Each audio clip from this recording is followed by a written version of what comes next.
அனைவருக்கும் வணக்கம். ஓம் பூச்சியாய ராகவேந்திராய சத்திய தர்ம ரதாய சபஜத்தாம் கல்ப வருஷாய நமதாம் காமதேனுவே. ஸ்ரீ ராகவேந்திரோடைய பொற்பாதம் தொட்டு வணங்கி குரு வாழ்க குருவே துணை. நெட்ஜன் டிவி நேயர்கள் அனைவருக்கும் வாழ்த்துக்கள், நன்றி. ரொம்ப ரொம்ப ரொம்ப எல்லாருமே நல்லா இருப்பீங்கன்னு நினைக்கிறோம். எல்லாருமே நல்லா இருக்கணும்.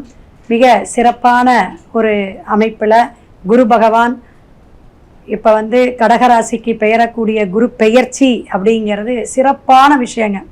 ஏன்னா உச்சம் பெற்று பெயரக்கூடிய போது அந்த குருங்கிற சுபகிரகம் சுபகாரகத்தன்மையை கொண்ட 9 கோள்லையும் முதன்மையான கோள் அப்படின்னு சொல்லலாம். கடகத்தில் குரு பெயர்ச்சி 2026 அற்புதம்.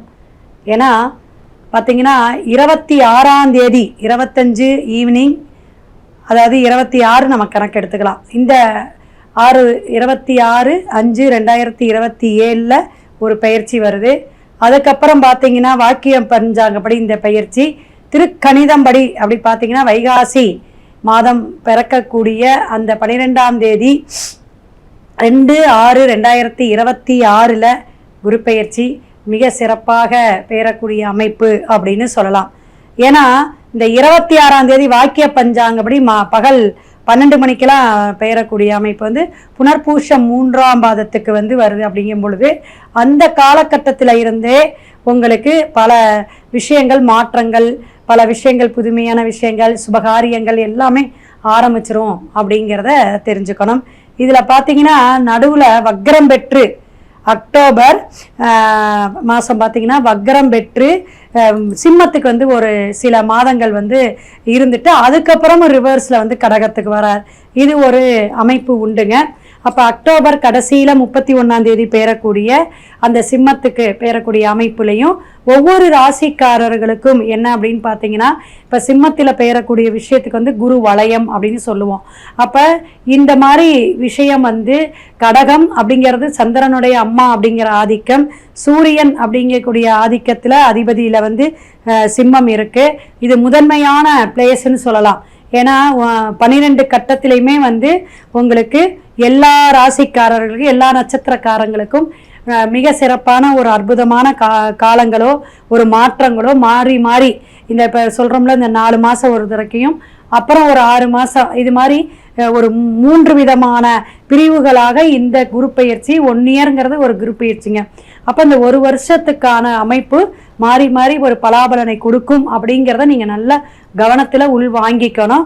அப்போ ஒவ்வொரு ராசிக்காரர்களும் கண்டிப்பாக அவசியம் நீங்கள் உங்களுடைய குரு எப்படி இருக்குது, ஜனன காலத்தில் இப்போ பெயரக்கூடிய குரு என்ன சப்போர்ட் பண்ணுதுங்கிறத ஜாதகத்தை பார்த்துக்குங்க. இதை எல்லா ராசிக்காரமும் பார்த்துக்கணும்.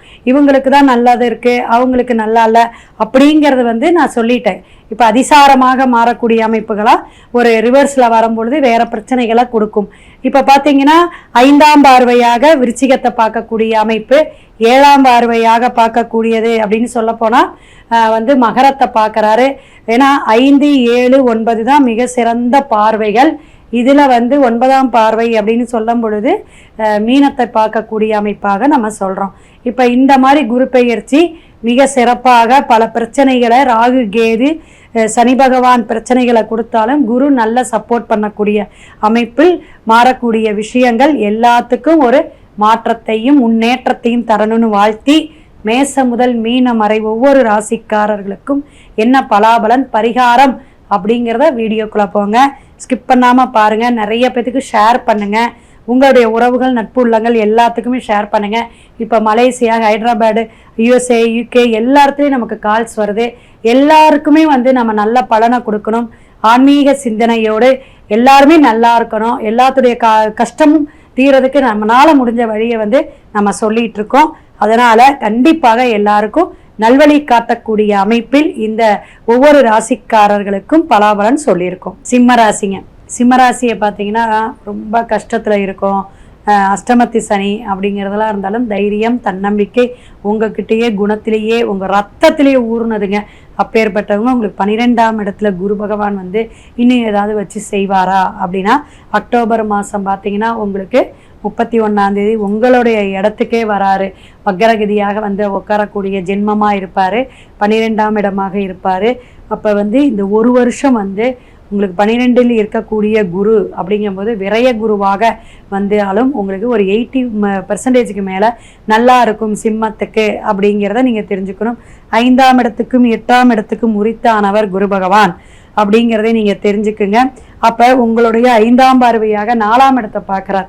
அப்போ 4ஆம் இடம் அப்படிங்கிறது சுகம் நல்லா இருக்கும். இதனால் பிரச்சனை, லௌகீக வாழ்க்கை இதுவரை கெட்டு போச்சுங்க. கணவன் மனைவி ஒற்றுமையே இல்லை. அவர் பாட்டுக்கு ஒரு வேலைக்குன்னு போயிட்டே இருக்கார், நான் ஒரு வேலைக்கு போயிட்டுருக்கேன். இப்படியே இருக்கிறோம், ஒரு இணக்கமே இல்லை, எதுக்கெடுத்தாலும் எரிஞ்செறிஞ்சு விழுகிறார் அப்படிங்கக்கூடிய அமைப்பு. குடும்பத்தில் பல பிரச்சனைகள் இருந்தது. குழந்தைகள்னால அதை கரெக்டாக நம்ம பராமரிக்க முடியாமல் பிரச்சனைகள், சிக்கல்கள், போராட்டங்கள், மனக்குழப்பம் எல்லாமே சிம்மத்துக்கு இருந்துச்சுங்க. அதெல்லாம் சரியாக ஒன் பை ஒன்னாக வரக்கூடிய விஷயங்கள்லாம் தீரக்கூடிய விஷயமா இருக்கும். 5ஆம் பார்வையாக பார்க்கக்கூடிய குரு பகவான் இந்த விருச்சிகத்தை பார்க்கறனால உங்களுக்கு வீடு மாற்றம், வீடு ஆல்ட்ரேஷன் பண்ணுறது, புதிய வீடு வாங்கிறது, வண்டி வாங்கிறது, இது மாதிரி சொத்து சேர்க்கை இனிமேல் வரக்கூடிய அமைப்பு உண்டு. பயப்பட வேண்டாம். 7ஆம் பார்வையாக 6ஆம் இடத்தை பார்க்கறனால உடம்பு தொந்தரவாக இருந்துச்சுங்க, கால்வலி இருந்துச்சுங்க, வயிறு பிரச்சனை இருந்து, பெண்களுக்கு மென்சஸ் ப்ராப்ளங்கள்லாம் இருந்துச்சுங்க. இது மாதிரியெல்லாம் நீங்கள் நிறைய விஷயங்கள் புலம்பல்கள்லாம் இந்த சனி பகவானுடைய தாக்கம் இருந்துச்சு. அதில் இருந்து உங்களுக்கு இனிமே விடிவு காலம், இனிமே நல்ல சொல்யூஷன் கிடைக்கக்கூடிய விஷயங்கள் நடக்கும் அப்படிங்கிறத தெரிஞ்சுக்குங்க. 9ஆம் பார்வையாக 8ஆம் இடத்தை பார்க்கறனால குருட்டு அதிர்ஷ்டம், ஒரு திடீர் யோகம் வரக்கூடிய காலகட்டங்கள் இருக்குது.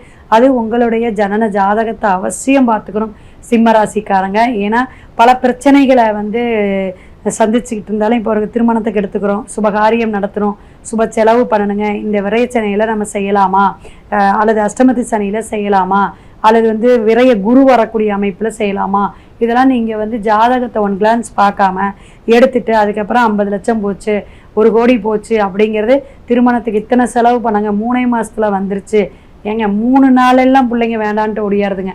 இவெல்லாம் ரொம்ப ட்ரெண்டாக ஆயிடுச்சு. அதாவது குழந்தைங்க எப்படி வளர்க்குறதுன்னு தெரியல.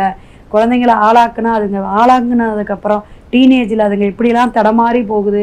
அதுவும் பயமாக இருக்குது. பல இந்த சமுதாயத்தில் சீர்கேடுகளில் வச்சுக்கிட்டு பயமாக இருக்கக்கூடிய அமைப்பில் தான் ஒவ்வொரு பெற்றோர்களும் ஒரு விழிப்புணர்வோடு இருக்கணும்.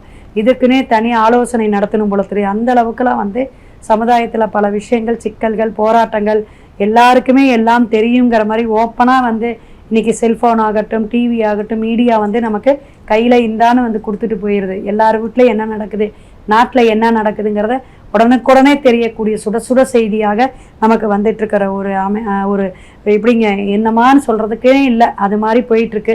அப்போ 12ல் இருந்து அதிசாரமாக உங்களுடைய ஜென்மத்துக்கு வரும்பொழுது அப்போ அவமானம், கெட்ட பேர், ஏன்னா கேது வேற இருக்கிறாருங்க.